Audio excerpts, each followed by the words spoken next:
출제 범위나 경향을 보자면요. 시대별로는 고대사가 10문제, 총 19점 나왔습니다. 고려시대 8문제, 16점, 조선시대가 10문제, 23점 나오고요. 근현대가 19문제 나왔는데 39점 나왔습니다. 40점이 근현대 배당이 되어 있습니다. 그리고 통합사가 2문제 나왔고요. 대체로 18, 10, 20이라는 게 있는데요. 이게 고대, 고려, 조선, 근현대를 말합니다. 18, 10, 20 비중에 맞춰갖고 이제 냈다는 게 특징입니다. 대체로 그 비중으로 나와요. 크게 차이 없이 나왔다. 다만 좀 특징이 있다면은 근현대사 출제 비중에 차이가 좀 생겼어요. 계한기 출제 비중이 좀 줄고요. 현대사 출제 비중이 좀 늘었다는 겁니다. 계한기는 62회가 7문제였었는데 63회는 5문제로 줄었어요. 7문제도 조금 줄은 건데 더 줄은 겁니다. 그래서 현대사 출제 비중이 늘었는데요. 62회가 6문제. 이게 좀 늘었던 거였었어요. 원래 4, 5문제밖에 안 나왔었는데 거기서 더 늘은 겁니다. 8문제로. 일제하고 현대 통합 문제가 하나가 있어요. 이것까지 합치면 9문제가 나온 겁니다. 굉장히 많이 나온 거예요. 굉장히 특이한 현상이다. 현대사는 다른 모든 시험을 압도하는 게 이 한능검이에요. 한능검에서 이 문제를 이끌고 갑니다. 한능검을 대표하는 문제라고 보시면 돼요. 현대사 문제. 그래서 많이 나오고 있습니다. 주제별로 보면 정치사가 33문제, 경제사 3문제, 사회사 3문제, 문화사 10문제가 있습니다. 경제사와 사회사는 1점짜리 문제가 많아갖고 뭐 이렇게 비중이 큰 건 아니고요. 지역사 문제가 있었다. 지역사 부산 나왔죠.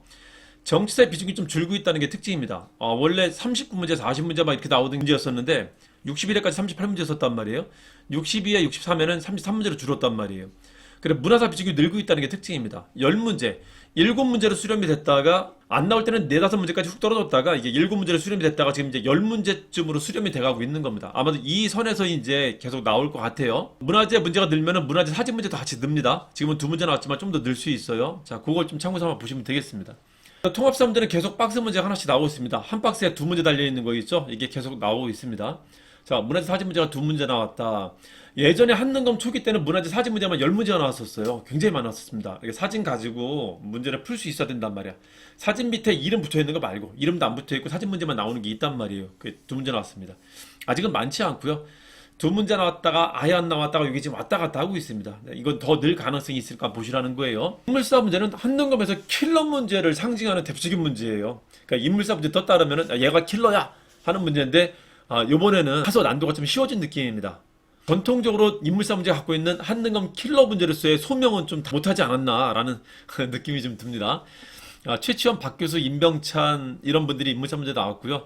현대사에서는 김구하고 여운이 형이 인물사 문제로 등장을 했습니다. 전체적으로 보면 62회보다는 난도가 다소 하락한 것으로 보입니다. 전근대 문제는 키워드가 되게 명확했어요. 늘 나오던 키워드가 눈에 딱딱딱딱 보일 정도 나왔다라는 거죠. 근현대 문제도 킬러 문항을 제외하고 나면은 키워드가 되게 분명하게 좀 보였었습니다. 그리고 그 킬러 문항도 있잖아요. 오히려 시대 구문을 애초에 공부할 때 습관을 들여갖고 하신 분이라면은 내용을 몰라도 시간 구분만으로 문제를 되게 풀 수 있게 냈다라는 게 특징입니다. 이번 킬러 문항은 공부의 방향을 어느 정도 좀 잘 제시해준 그런 문제라고 좀 보입니다. 한국사 공부하는 방법이 그렇거든요. 먼저 시대의 흐름을 익숙하게 하고 그 다음에 그 세부적인 내용을 익혀라라는 게 한국사의 공부의 이제 흐름 내지는 모토거든요. 이제 그거를 좀 잘 준수해 보여준 문제라고 생각을 합니다. 63회 한능검 시험은 24번 후금과의 관계, 인조 때 후금의 위협 때문에 만들었던 군사기구가 이제 청청청이라는 게 있거든요.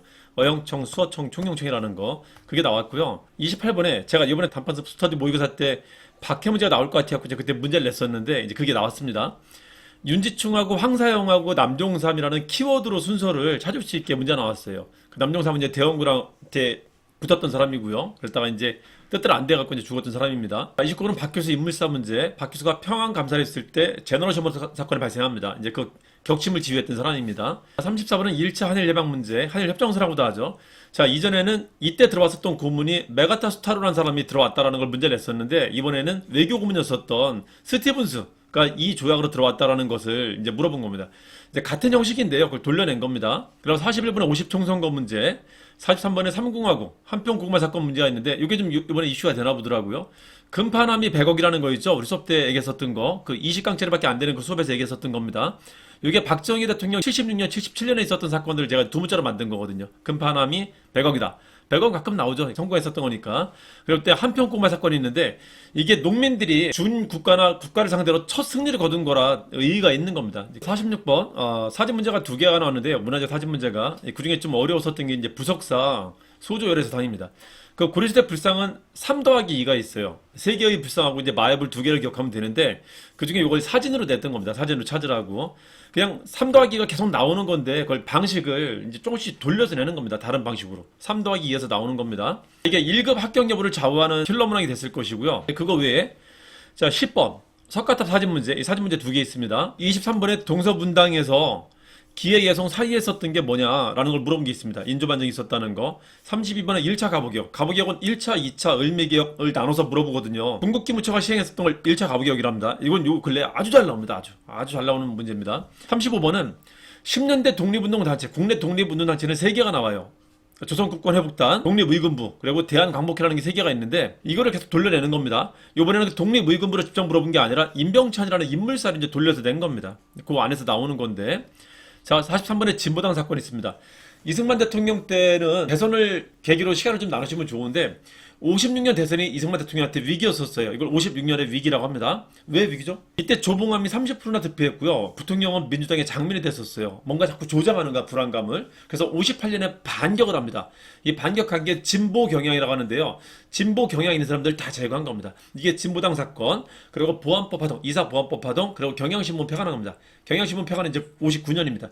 이게 60년 네 번째 대선을 대비해갖고 그 적들을 제거한 거예요. 그래서 56년의 위기를 조장했다. 58년의 반격을 진보 경향 X라고 하는 겁니다. 조장, 진보 경향. 이게 나온 겁니다. 자, 진보당 사건은 자주 나옵니다. 이승만 대통령 때도. 자, 50번에 노태우 정부 때 통일정책이 있는데요. 그 민족 내부 교역 그러면 노태우 때입니다. 그게 이제 사료 나온 거고 밑에 좀 더 쉬운 게 나온 게 노태우 대통령의 정책 키워드를 북방정책이라고 하거든요. 그래서 사회주의 국가랑 수교한 게 이때였었는데 노태우 대통령은 사회주의 국가를 헝소중해라고 소중하게 생각합니다. 헝가리, 소련, 중국과 수교했다라면 노태우인데 되게 자주 나왔던 겁니다. 그거를 이제 사료로 조금 돌려서 낸 거예요.